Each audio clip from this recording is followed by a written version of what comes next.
नमस्कार। परीक्षा गंगा क्लासेज में आपका स्वागत है।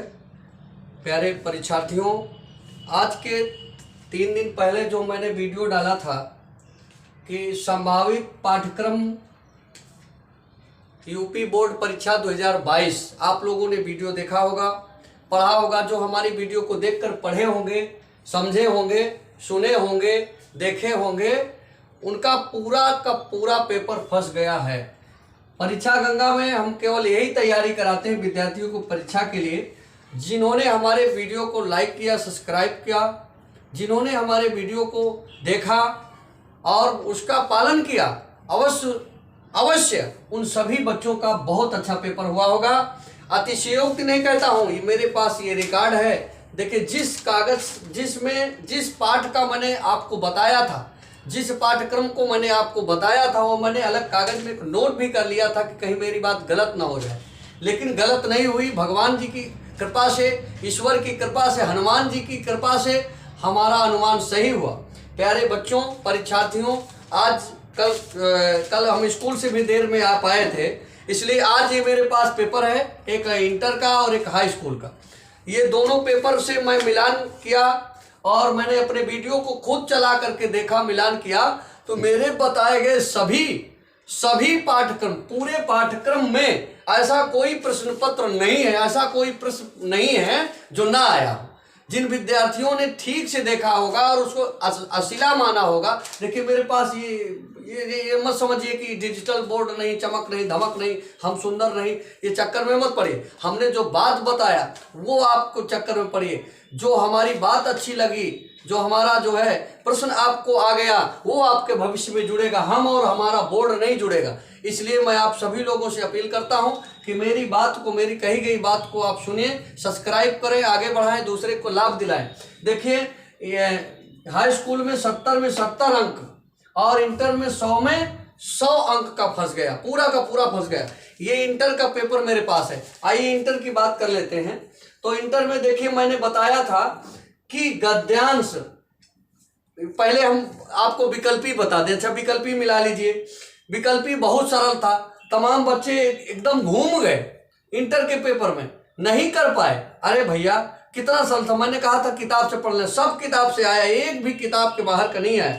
जैसे पहला के कामे सरस्वती पत्रिका का प्रकाशन किस युग में हुए? द्विवेदी युग में हुए भैया, इनके अलावा कहीं हुआ नहीं। संस्कृत के 4 अध्याय पुस्तक के लेखक रामधारी सिंह दिनकर जी हैं। रामचंद्र शुक्ल द्वारा लिखा गया निबंध कौन है? कविता क्या है? अजातशत्रु किस विधा की रचना है? नाटक है। अज्ञे की रचना क्या? शेखर एक जीवनी। कबीरदास प्रमुख कवि हैं। अरे भैया, दूर दूर से हर आदमी बताता कबीर निर्गुण काव्यधारा के हैं, तो निर्गुण काव्यधारा के लिखा है। साफ साफ बिहारी ने प्रमुख रूप से किस छंद में रचना की? बिहारी दोहा लिखते हैं, बिहारी हमेशा दोहा लिखे हैं। नौका विहार कविता का संबंध किस नदी से? बहुत सही पूछा सवाल। प्रश्न पत्र बनाने वाले, प्रश्न पत्र निर्माता महोदय को मैं बहुत बहुत धन्यवाद दूंगा। इसी तरह का सवाल पूछना चाहिए जिससे विद्यार्थी का ज्ञान बढ़े। बहुत सही। नौका विहार जो है, पंत जी ने जब लिखा नौका विहार, ये काला कांकर में नौका विहार कर रहे थे। हमने अपने पाठ्यक्रम में पढ़ाया भी था बच्चों को। अब जो न ध्यान, नौका विहार काला काकर में छोटी सी नाव लघु तरणी हंसिका सी चली, अर्थात उनकी छोटी सी नाव हंसिका के समान तैर रही थी। कहाँ? तनवंगी गंगा में। इसलिए गंगा नदी का पूछ लिया। बहुत बहुत धन्यवाद पेपर बनाने वाले को। नौका विहार कविता का संबंध किस नदी से था? गंगा नदी से था। प्रयोगवादी काव्यधारा के कवि कौन है? अरे गिरजा कुमार माथुर जी हैं। और कौन हो सकते हैं? आंसू काव्य में प्रधान रस कौन? बहुत सही। कल की परीक्षा में इस प्रश्न में तमाम बच्चे झूल गए। जितने लल्लू लाल रहे, कभी नहीं पढ़े, कभी नहीं सुने, वो केवल आंसू जयशंकर प्रसाद, आंसू झरना, जयशंकर प्रसाद, ममता यही याद किए थे। अरे तो आंसू शब्द ही बता रहा है करुण। यद्यपि आप तमाम लोग बता रहे थे सर जी श्रृंगार होगा, श्रृंगार का ऑप्शन नहीं दिया, तो श्रृंगार काहे चिल्ला रहे हो भैया? इसलिए आंसू करुण रस पहले दिया था, करुण रस का है। बहुत सही। अब मैं अपने पाठ्यक्रम की बात करूंगा जो मैंने संभावित में बताया था।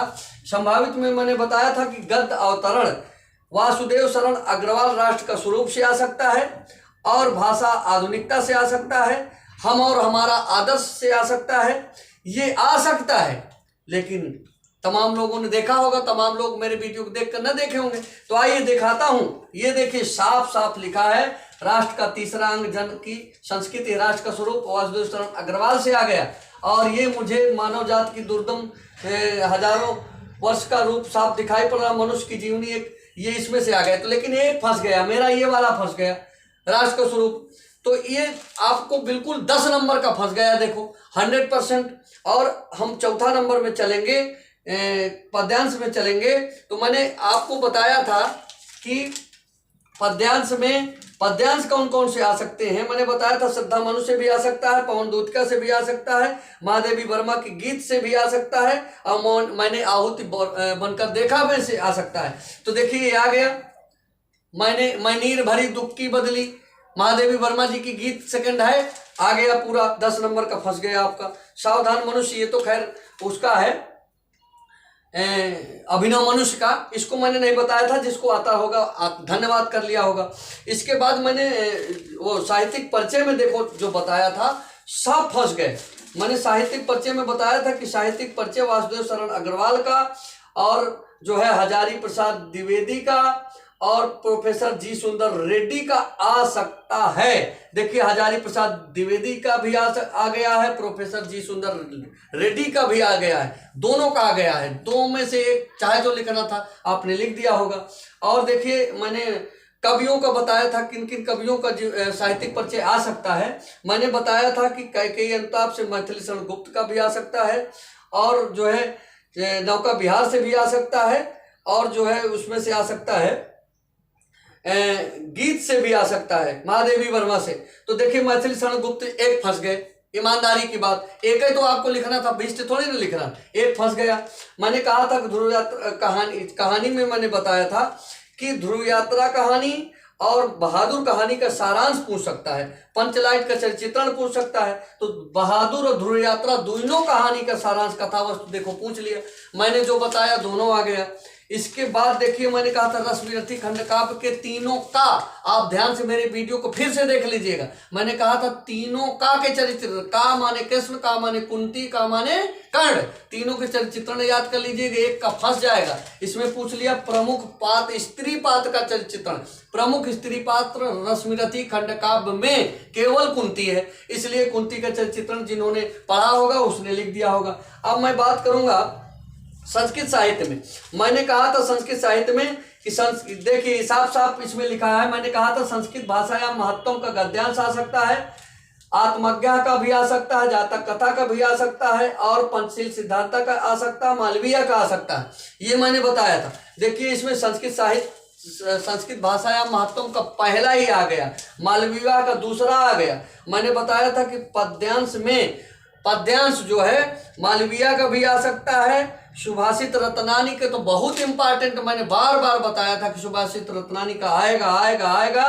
दोनों देखो, न चौर हारम न राज हारम, और सुखार्थिना कुतो विद्यार्थिनम सुखम, ये दोनों सुभाषित रत्नानी का आ गया।